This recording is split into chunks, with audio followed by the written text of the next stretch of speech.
All right, without further ado, let's kick off our conference with our first panel. So we're excited to have this panel because it's one that we're all interested in. It's one that matters to all of us. This panel discussion titled, Stay Position, the State of the Industry. Please welcome back to the stage NATCA's President Rich Santa, President of Airline Pilots Association, Jason Ambrosi,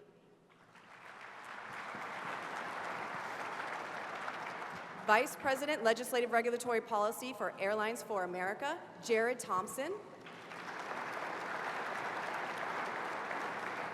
the FAA Deputy Chief Operating Officer of Operations of Air Traffic Organization, Frank McIntosh.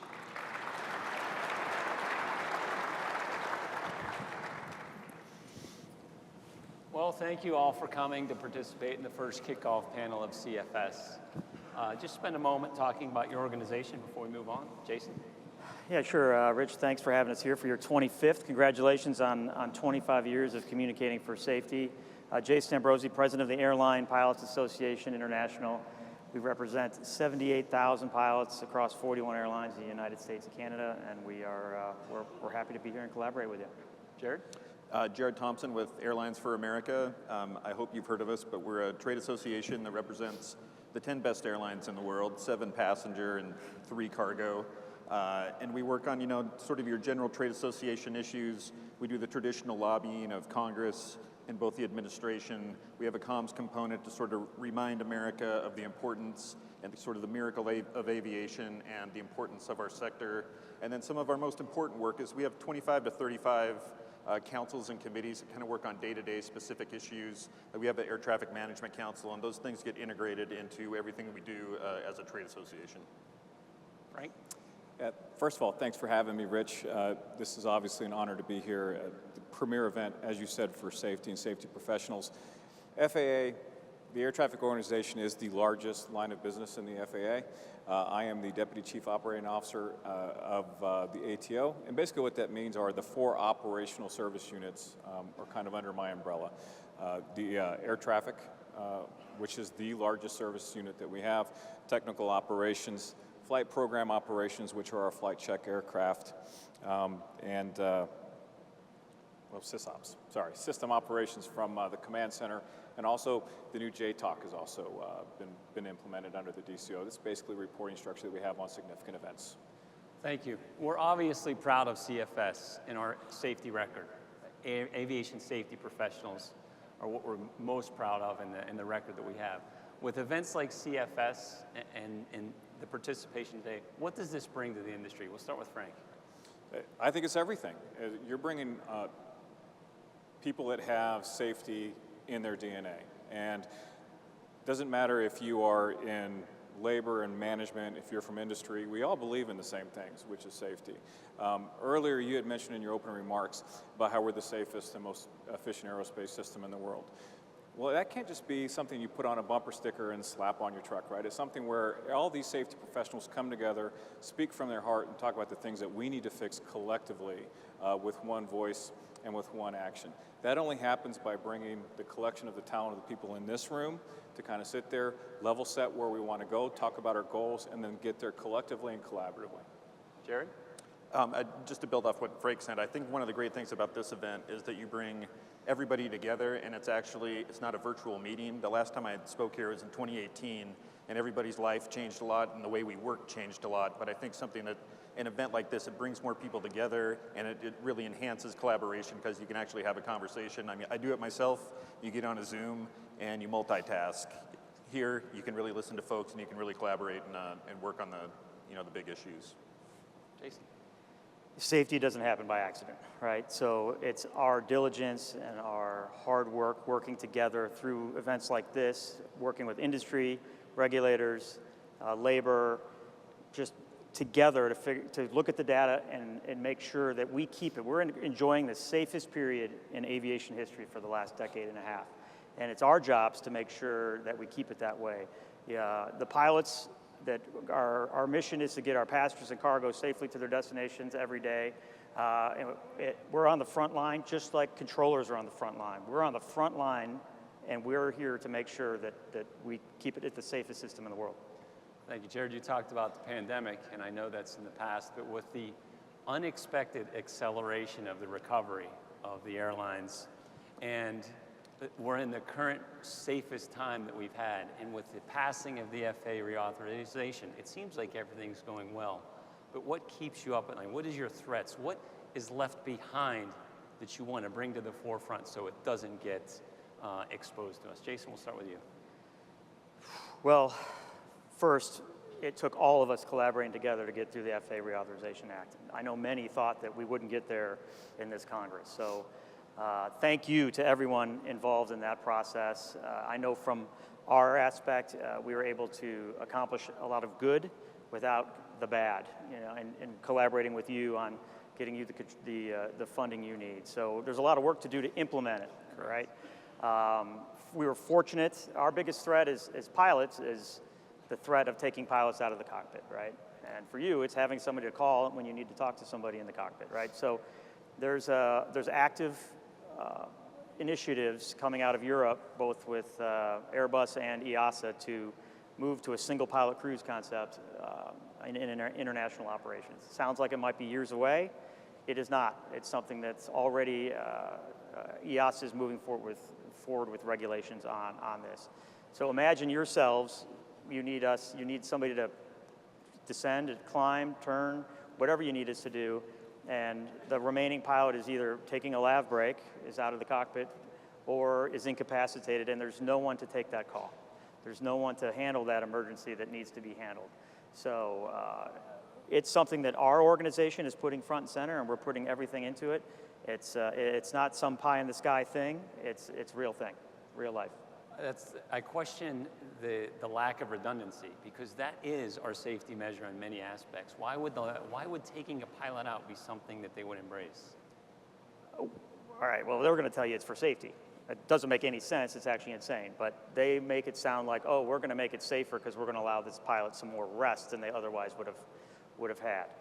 That's not the case, right? We have augmented rules. We put 3 or 4 pilots on long-haul international flights so we can do that rest while maintaining a minimum of 2 well-trained, qualified crew in the flight deck at all times. We embrace technology. We get labeled as being anti-technology all the time. That's not the case. But you can add that technology while keeping the people that are there. That redundancy you speak of is essential to making sure we not only have an equivalent level of safety, we increase safety as we move forward. Well, we look forward to seeing how this progresses, obviously. Jarrod. I think so. The things that keep me up at night, I think everybody is so focused on safety, and like it's just part of the foundational things that we do. But what COVID did is it created a unique set of circumstances, but it also exacerbated existing problems that might not be as bad if it didn't happen. And a lot of things that we've been spending a lot of time on, they may not necessarily be specific safety issues, but it's getting max hiring of controllers, getting the facilities filled so that it's safe and that you're not under stresses at your job, improving the controller hiring system, fixing the way the federal government budget works, either as a shutdown or all the taxes and fees that are collected on aviation. We can't access all those funds. Those funds could be used to improve safety exponentially if the process wasn't the way it was. And then I think the last one that we don't get involved a ton with it, but it's the integration of new entrants, and it's more getting them safely and efficiently integrated, but also figuring out a way. They're not a nascent industry anymore. I think we need to find a way that they can start to contribute to the system to add to the funds that we use to pay for the FAA budget and our safety system. Yeah, you talked a lot about funding. That's our next domino that we need to get collaborate and be industry push for. But you also said about controllers.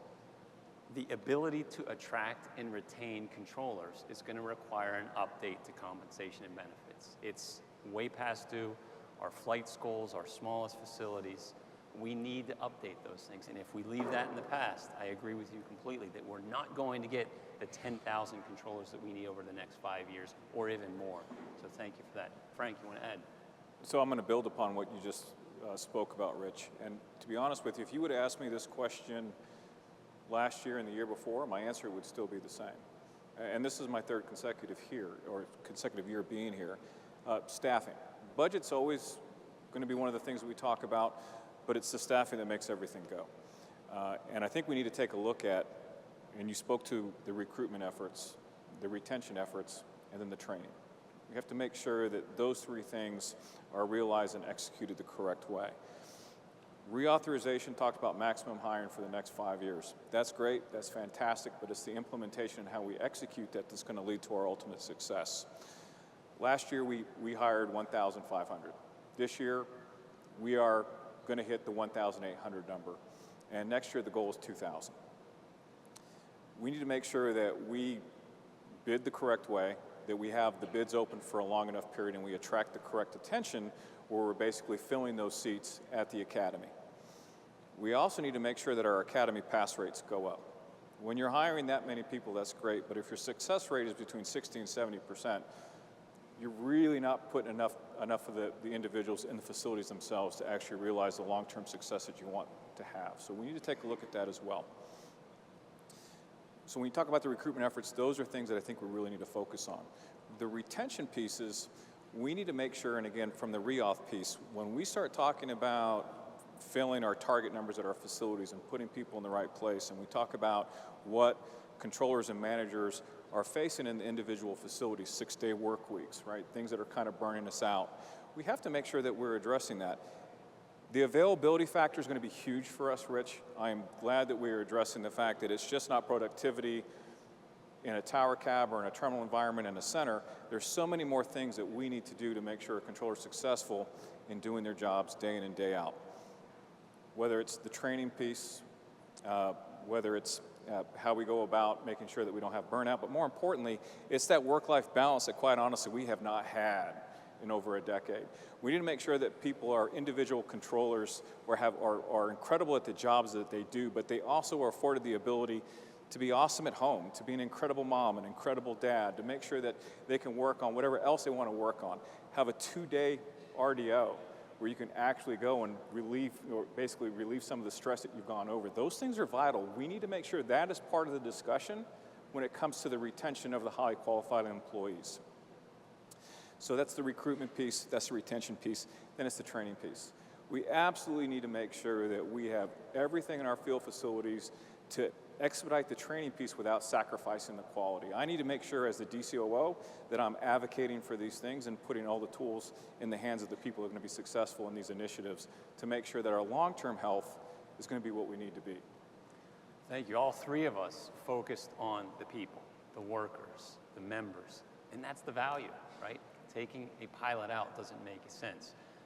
The work-life balance is something we need to strive for. And some of the archaic roles that we have, 10, 15 years old, need to be updated. And when you talk about implementing FAA reauthorization collaboratively, that is something we need to drag forward because there are a lot of archaic roles that aren't servicing industry, our members, our workers, and really our talents that well. So thank you.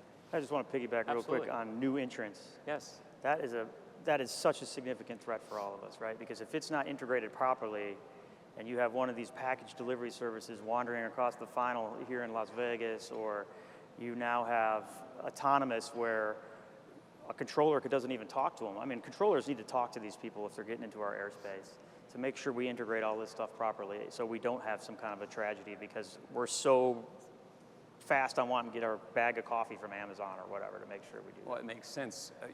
We are so proud of the service we provide wherever we're at. Flight schools, corporate, boxes, people, whatever it is. We don't want to degrade any of that service, including the new entrants. These automated vehicles need to be in the system, but we need the bodies, we need the technology, we need the training, and we need the support, whether it's funding, whether it's a new financial model, so it's stable and predictable. But you're absolutely right. We need to stay focused on the future of aviation, because if we don't, it's going to come faster than we can handle it. Anybody want to add to that? Yeah, I wanted to make one footnote on, you spoke earlier in your remarks about how traffic is back, correct? I also want to make sure that we say traffic's not just back, but in some of our regions and facilities, they're well past what we were in pre-COVID, and we need to recognize the incredible job that everybody's doing. The entire state of Florida has exploded over the last 5 years. If you look at the last 2 years, Phoenix area, Nashville, Charlotte, DFW, they have all gone between 10 and 15% traffic growth over the last 2 years. So we need to make sure that we not only understand it, but recognize the work that's being done by facilities that aren't at their staffing numbers, and we need to make sure that we get them healthy as quickly as possible. I'm going to add one more thing to that, and we're running out of time already, but I think it's vitally important. You talk about the increased traffic, and we haven't increased the procedures. We haven't updated the compensation for those facilities. We have certainly haven't updated their staffing numbers in 10 years. We have facilities that are overworked and members that are overworked because of archaic structures, and it's time for us to move those forward. Any other additions to that, Jarrod? Okay. One final question before we run, and I think we did hit some of this. On a more positive note, what endures and what continues our positive growth in this really unprecedented safety structure that we have right now? We'll start with Frank. It's everyone that's in this room, Rich. We can talk about policy and implementation, but the people, the reason why we all start off with people, because that's also the end state. We need to realize the most valuable resource we have, the most valuable commodity we have, are the people that are actually working day in and day out and truly believe in this profession. I know that there was some discussion on the ability to recruit. We can recruit all the right people because this is a noble profession. We just need to make sure we stand out in front of what we believe in as safety professionals and continue to take that banner. I haven't come across a single individual that's in this industry, whether they're air traffic controllers, representing the airlines, working for the airlines. We all believe in the one common thing. Safety is a team sport. We all have active roles in that. But we move this forward by collectively coming together. This is why we endure. We endure because people believe in what they do and how they go about their jobs as professionals. There's never been a single time in my 25 years in the FAA or my 4 years in the military where I was not proud of what we do day in and day out. I don't want to say I wear it as a badge of honor because I think that disrespects what everyone does, but I will say that I pick that ball up every single day. And when people ask me what I do for a living, I tell them an air traffic controller. Well, I got to add one more thing to that. We've had many robust discussions over our time, and I will say we always care. We always care, and we always know the value and the respect that we have for the workers, the facility. It really is the talent of our agency and our industry. Jarrod? I don't know if the enduring thing is, but I think something that's great about this industry is like there's honesty and practicality almost at a basic level. Even if you make a mistake, you're encouraged to tell people that you made a mistake, to fix and make the system better. If you listen to the NTSB chair, Jennifer Hamady, whenever she testifies at different hearings, she says when we're talking about any other mode of transportation, they need to look at aviation because it's the model for safety, and I think that's really a badge to hold true going forward. Even when I talk with my own family or as a trade association, we'll do polling of the public, and the one thing that always comes back is the American people are very confident in our aviation system. Every time they get on a plane, they know that the pilot is going to do the best job, the mechanic that fixed the plane. It's just ingrained in American society how safe it is, and I think that helps us build a better system moving forward because they know that we're willing to take pretty tremendous steps to make the system safe. And one thing you added, there's so many different groups and oversight and influence, and it shouldn't be adversarial. We should all be working towards the same thing, and I think over the past 3 to 5 years, we've really been solid in that, whether it's FAA reauthorization of staffing models or the pilot issues, even going into the lawmakers to help us through that. Jason? What other industry do we say it's the safest there is, and yet we're constantly doing things like this to say we're going to try to make it safer. We're going to do everything we can. We're spending, just think about what industry or government, we as labor unions, the amount of resources we pour into making the safest system safer, right? That's encouraging, just in that itself. And like you said, the people, just working with such a great group of people that we know that this will endure, that the younger generation wants to come into this organization to be a pilot, be a controller, whatever it is. And I will say now that I've only been in this about a year and a half, that encouraged by just in this period of time, the increased collaboration with industry and government and everything that we've been able to do to get the FAA reauthorization done, to work on bigger issues, just together. You know, it sounds simple, but we are stronger together. And when we work together, there's nothing that we can't do. And you know, like you said, when you get up in the morning, hey, what are we going to do to make the system safer, and what are we going to do to make the world better, not only for the traveling public, but for our people as well? One thing I want to add, and I think it's, you know, maybe said but not said enough. We have 1,000 controllers here, taking their time, putting energy into being safe, making the safest system even safer, and then the 13,000 are left behind are allowing this to happen, facilitating this, because everybody cares about it through every avenue and every facility. So with that, I want to thank you for your time. I appreciate it. I think it's been very valuable. I hope you can stay around for the rest of the conference, because I'm sure there's going to be conversations now, tonight, tomorrow, and next year that are going to make our industry even safer. And thank you so much for your time. Thanks, Tom. Yeah. Appreciate it. Thanks, Josh. Appreciate it.